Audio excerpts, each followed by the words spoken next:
At the corner of Beechwood and Burbank, you might have noticed this quaint little sports card shop. A quick glance at a claim on the exterior signage just might catch your interest. The world's largest sports card selection. Well, they're not exaggerating. This 7,500 square foot building houses some 38 million sports cards and outsells its nearest competitor by 20 to 1. Maybe you can get $100, $150 out of that. You might call Burbank Sportscards the A-Rod of sports card shops, but the performance enhancer used by the father and son team of Stephen and Rob Veris is organization. We have about 125 different dealers worldwide that buy from us, and they buy in huge quantities. For instance, I can sell to them 50 of a certain player. Let's say you're a dealer in New York. You want the Yankees, you want the Mets, you want the Giants, you want the Knicks. Okay, so no problem. So we can ship them 500, 800, 1,000 cards just like that. We can pull the order in a few minutes and it's on its way. Nobody else can do that. Nobody has that inventory. Stephen is the tech guy of the operation. He makes sure the business end is running smoothly and continually adapting to changes in technology. Rob, though, has been doing this for 34 years, first and foremost because of his love of sports, which he inherited from his grandfather. He was a sports junkie, and I got the gene from him, so sports was always a big part of my life. And about 7 or 8, started collecting cards, and it was just a great summertime thing to do. I found a local coin shop, Donald S. Osborne Coins and Stamps on Magnolia Boulevard. A lot of people might remember Don. He was a character. And I started working for him when I was 11, 12 years old, doing coins and stamps. One day, I come to realize that baseball cards had a price guide, had values, and had people looking to buy them. So young Rob got to set up in a corner of the store selling sports cards. The business continued to grow until 1989, when he and his father bought the shop. By the time they moved to their third location a few years ago, 95% of their business had moved online. Those millions of cards on their shelves, all part of a massive database available with the click of a mouse.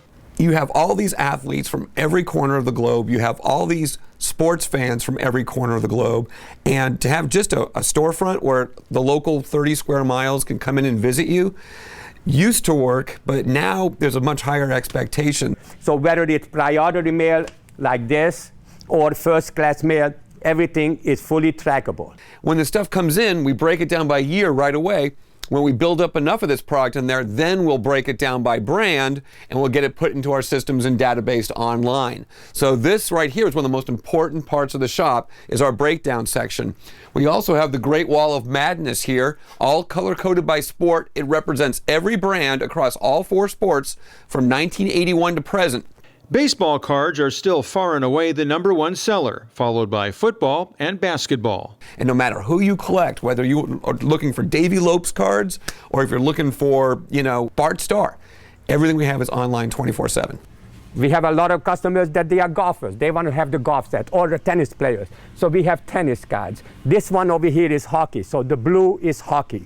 Yellow is basketball, peach is football. This is the edge. Okay, that's very similar to my body. About 5% of their sales are in such areas as wrestling, soccer, and entertainment. But coming up fast behind hockey, the 4th bestseller, is auto racing.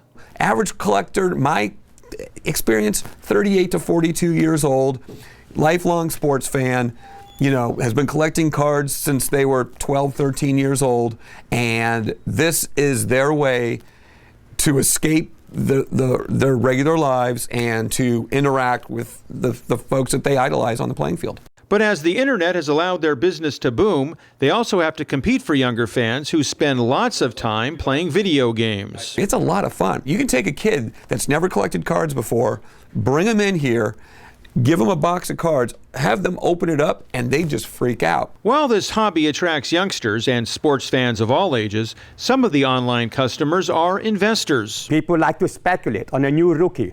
We just happen to have a kid in the Dodgers, that's doing super good. So there's a big hype about him. However, we won't know for years whether he's going to be really superstar. Now, of course, we know Sandy Koufax, Mickey Mantle, and those guys, we know what they have done in the past. These new kids, we know he's hot. We know he's very likable. But will he be a superstar in 5 years or 10 years or next year? We do not know. So people speculate while his cards are inexpensive, hope that those cards will go and triple and 10 times, sometimes 20 times. The shop fills between 100 and 250 orders per day. So if I click on this first customer, this happens to be Australia over here. Then this guy over here is in Finland. This guy over here is in Australia. This particular person in the Philippines.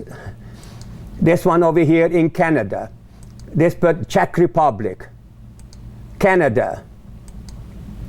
Indonesia. Prices range from just pennies per card to cards costing hundreds of dollars to orders of several box sets that can run into the thousands. A pack, one pack, is several $100s in that particular brand. So that's a high end. And then right above it, we have, for the same year, we have Topps First Row and one of the least expensive cards that you can possibly buy. Just a few weeks ago, they bought a piece of equipment that will revolutionize their online sales, a high-speed, high-resolution scanner. It used to take an hour to scan 40 cards on just one side. This machine can scan 40 cards front and back in a minute. And utilizing their unique data management system, they expect to scan at least 1 million cards in a year and know where to find each one of them fast.